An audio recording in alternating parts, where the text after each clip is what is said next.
दोस्तों, आज हम बात करेंगे मानव के द्वारा बनाई गई कुछ ऐसी चीजें जो किसी चमत्कार से कम नहीं हैं। दुनिया में कई ऐसी जगह हैं और कई ऐसी चीजें मौजूद हैं जो किसी चमत्कार से कम नहीं हैं। इतिहास में मनुष्य द्वारा बनाए गए दुनिया के चमत्कार लोगों को सोचने पर मजबूर कर देते हैं कि उन्हें बनाया कैसे गया होगा, क्योंकि प्राचीन काल में इतनी तकनीकी विकसित नहीं थी जो आज है।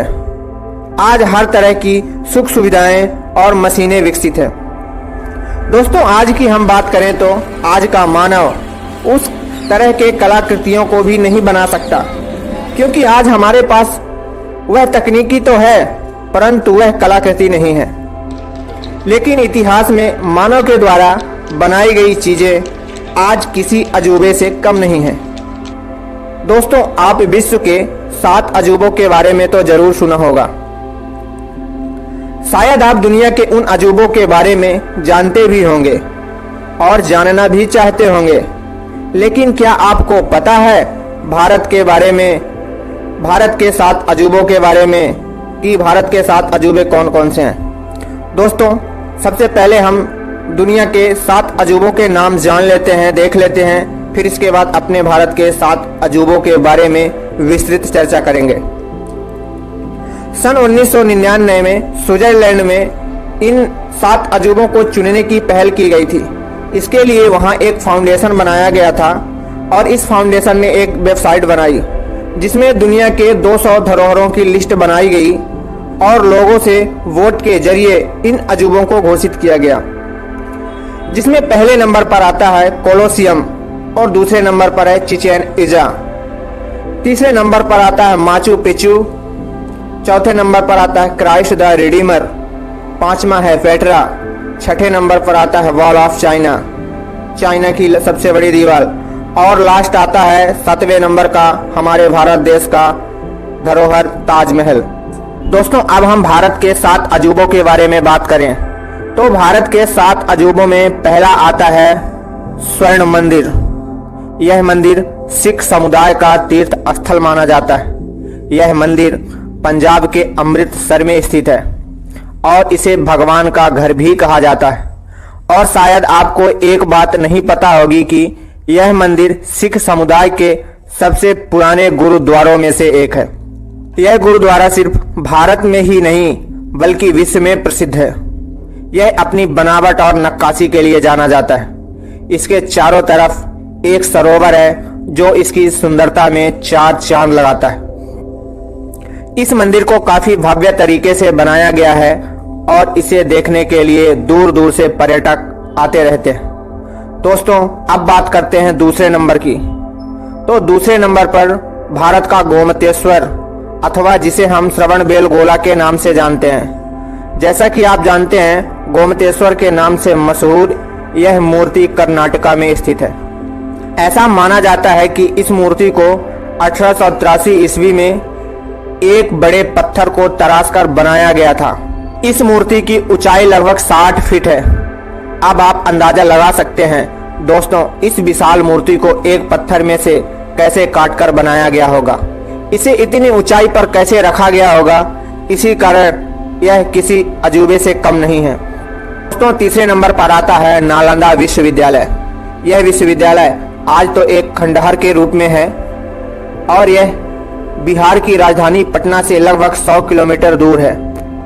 ऐसा माना जाता है कि इतिहास का सबसे पुराना विश्वविद्यालय यही है, जहां कभी इतिहास में 10,000 छात्रों को 2,000 शिक्षक अध्ययन कराते थे। नालंदा विश्वविद्यालय 500 ईस्वी से लेकर 1300 ईस्वी तक एक सुसंपन्न विश्वविद्यालय था। हालांकि इस विश्वविद्यालय को आक्रमणकारियों के द्वारा नष्ट कर दिया गया था और इसके बाद यह सिर्फ एक खंडहर बनकर रह गया। अब इसका नाम इतिहास के पन्नों में दर्ज हो चुका है। और अब इन अजूबों में चौथे नंबर पर आता है भारत का ताजमहल। यह ताजमहल आगरा में स्थित है। यह ताजमहल दुनिया के 7 अजूबों में से एक है। आपको बता दें कि यह ताजमहल मुगल बादशाह शाहजहां ने अपनी मुमताज की याद में बनवाया था। खूबसूरत कलाकारी के नमूने ताजमहल का निर्माण सन 1632 में किया गया था। इसे बनाने के लिए करीब 15 साल का टाइम लगा था। इस ताजमहल को बनवाने के लिए शाहजहां ने दुनिया भर में सफ़ेद संगमरमर के पत्थर को मंगवाया था।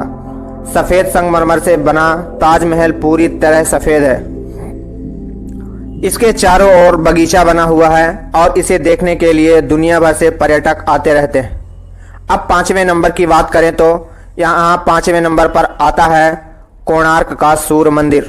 ऐसा माना जाता है कि इस मंदिर को 13वीं शताब्दी में बनाया गया था।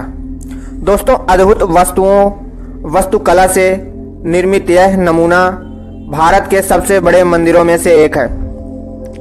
हालांकि समय के साथ यह मंदिर अपना असली पहचान और असली रूप खोता जा रहा है। इस मंदिर की खास रचना में घोड़े द्वारा आकाश की तरफ ले जाते हुए बताया गया है। साथ ही इस मंदिर की शुरुआत में आपको सिंह हाथी की मूर्ति भी देखने को मिलेगी। और दोस्तों, यह मंदिर ब्लैक पैगोडा के नाम से भी जाना जाता है। इस अजूबे में 6वें नंबर पर आता है मध्य प्रदेश में स्थित खजुराहो का मंदिर। इस मंदिर में कई सारी मूर्तियां आपको तरह तरह की देखने को मिलती हैं। यह मूर्तियां इस मंदिर को सबसे अलग बनाती हैं। हर तरह की क्रियाकलापों की मूर्ति यहां आपको देखने को मिल जाएंगी। इस मंदिर में जैन धर्म और हिंदू धर्म की भी मूर्तियां देखने को मिलती हैं। वैसे इस मंदिर के निर्माण की बात करें तो मंदिर को चंदेल साम्राज्य के शासकों ने बनवाया था। 1950 और 1000 ईस्वी के बीच यह मंदिर बनाया गया था। मंदिर अपनी अनोखी वास्तुकला के कारण भारत में ही नहीं बल्कि विश्व भर में प्रसिद्ध है। और इन राज्यों में सबसे लास्ट में यानी कि 7वें नंबर पर आता है हम्पी का मंदिर। यह मंदिर उत्तरी कर्नाटक के विजयनगर में स्थित है, जो कि एक खंडहर के भीतर है। यह मंदिर भी अपनी वास्तुकला के कारण देश भर में प्रसिद्ध है। इस मंदिर में भारत की लगभग हर वास्तुकला का अंग देखने को मिलता है। यहाँ कई तरह की मूर्तियों के साथ महलों, अस्तबलों, बुजुर्गों का भी संग्रह देखने को मिलता है। ऐसा माना जाता है कि भगवान राम और उनके भाई लक्ष्मण माता सीता की तलाश करते हुए इस मंदिर का दौरा किया था। तो दोस्तों, आपको पता चल ही गया होगा कि विश्व के 7 अजूबे कौन हैं और हमने अपने भारत में मौजूद 7 अजूबों को विस्तृत चर्चा से बताया। आप कमेंट करके ज़रूर बताएं कि आप इनमें से कितने अजूबों को जानते थे और उसके बारे में क्या क्या जानते थे। तब तक के लिए इन अजूबों के साथ घूमते रहिए।